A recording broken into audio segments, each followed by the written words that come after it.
Alors, nous sommes face à une autre divinité. Et ça, c'est un composant. Parce que nous avons plusieurs divinités, nous avons plusieurs images que vous avez vues tout à l'heure. Notre Ogonogan va se charger de nous dire pourquoi nous sommes en train de voir ces images et à quoi ça sert cette divinité. Ou non, alors, mais non, mais moi, alors, nous, ouais, dauphine. Bon, mina cambio mina timen mi, de jekagbon, ne kagbon. Bon, alors, bon, on est pédé. Mina timen mi, azote no wa, weten we, e kasi wa gonto. Mina timen mi. Eyo, mi beaucoup d'eau et canachia no mitrala. Filo mide yo dans les sino komide. Dans sino konde mide. Odo en lo dans sino komide. Bon in dans tohosu. Mide le gon fajisin dans wa imorofi. Eno do hujisi po banyo sipo. Fajisin dans wa imorofi. Dans eyin vodun nyande ya. Dans vodun imbo ejo do me piton. Lo sin honwe na jinole ono yaki donumbo e na sem placenta no fio. Tem me we dan no apresenter. Botan lo besan do koroko me biton do koroko. Dans lisade agbajude aido wedode tangblegede manya sadode. Dans les temeteme dans lo dan tohosu sin agbasade emile. Alors, notre woman est en train de nous expliquer que les divinités que nous sommes en train de voir, le composant, c'est Vodunta. Et qu'il a statué que le vaudou n'est pas un mauvais vaudou. Et il ne fait pas du mal. Et que c'est depuis l'enfance, sinon à l'accouchement, que cette divinité, elle est déjà présente. Et que c'est un vaudou de bonheur. Et nous allons lui poser une question que nous avons l'habitude d'entendre.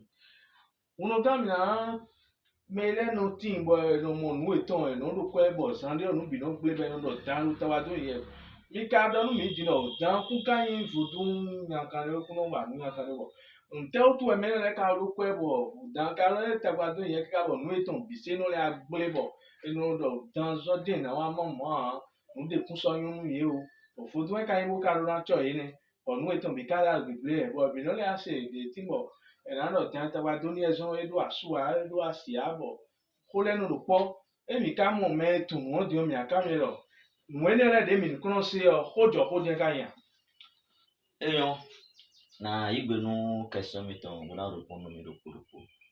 Dans eyin fodun de bono wa yana. Fodun de bo ka do gbe me fi bono wa yana do gbeto wa. Gbeto do fodun kon e bono wa yana do me. Podo we go asende yo wlibo na bo nyi suton. Ina inda gbe no we. Dan won do dan ogudo tu e. Ayi fa ho bo ayi se dan wa. Ayi fa we go su gbeto wa na yi. But dan tatuji we de ya.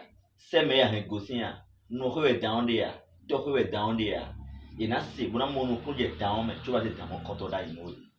Aba mono kunje me kandi ya. But to ko sin dan we ka wa zo chitu e. Akawaje no ko sin dan bo wa ze yi. Eje ha esi wa so de na wa no we ya. Todo mo na je nture hen gbleji. Gbeto kaleti fe bo dan je we eyi normal bo zan ko e kandi ro dan. Gbeto le ti lo ho je ten famille to mo re ko kunja no ko igbe o. Bo le bo ze de bo ze kondo tan mo ko to mo hen gble. Edo alo we mene. Ton ko de tan ho de mo pe de yo. Ine. Alors notre Ogonogan était en train de nous expliquer qu'en réalité, il n'y a pas de vaudou mauvais. Il n'y a que les traditionnalistes qui sont garants de ces vaudous qui soient un peu mauvais en griffe.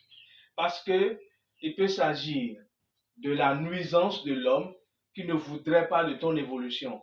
Et à partir de cette divinité que toi, tu as consulté le phare pour avoir, il va encore lui ajouter des choses qu'on ne devait pas ajouter, ce qui va entraver à ta vie. Mais ce n'est pas le vaudou qui le fait. Maintenant, si le dent que tu dois prendre doit être un dent paternel et que tu es parti prendre un dent maternel, par exemple, ça aussi, ça peut dandiner un peu ta vie. Oh, mais quand bien vous n'en mais non c'est surtout mais il y a un coin de tolère non c'est là mais là une phase où tu es ton phare Bon, quand Flan, on a été fidé, bon, même, faire ma tout grandi à, bon, et hier, des cas, c'est faire des numéros, ouais, dans les ouais, naï, bon, n'est-ce qu'un bloc bon, bon, faire écho zinda yé, faire n'a de faux, et n'a de faux, nous, bon, y en a un oiseau, des donne mioji, mais quand on les voit, un coup, E ɖo mɔnu go, bɔ enɔ dze ɖo filɛ bɔ minɔ se. Ewɔ zɔn bɔ tso bɔ anatum vodun eɖo ɖo tatu vodun ahɛ bɔ nanyɔ. Fa dze wɔ na hɛ bɔ nanyɔ. Dewe ayi zun bɔ ete fa nu wɔ yɔ. Zun da yi wɔ ete fa nu wɔ vodun ɖo fa dzi yɔ ewɔ bɔ kɔnɔ tu yi ki tɔ tu yi na dɔ nu wɔ. Dewe akase wo blo gbɔn dzi yɔ amɔ fifa de. Dewe eka dɔ dan xɔ nu wɔ yɔ. Endo fini lo kono genye we anayi bato na konde anala fili vo bona pe fiaton wana blo comparaison ka fiaton le que est-ce que fi we lo ko joa bona konde me lo wasu gbote eton ngbe yo no budo we ato fili we no je to do wa de am lo bona nyomba we yade donc elo mo do dai do me khula sin vo no to bana de fano we to to e kono to pro présent bon ndey bo kono eton mais me no ko eton na me no blato di bo kono no do mo me no présent. Bon, toi, tu as présent, non, tu as le présent. Bon, il y a eu puis aussi, Fagbe. On nous parle de jet, pour le jaillio. Il y a des parlé, nous avons camp pour le bocol de polo. Du tête, nous avons nous filer coton. Toi, qu'on nous connaît au canet, nous. Nous, vieux, des soucis, tout fait d'agbeton de yo. Donc, on nous voit. Merci, notre nom. Maintenant, nous allons passer à une autre divinité.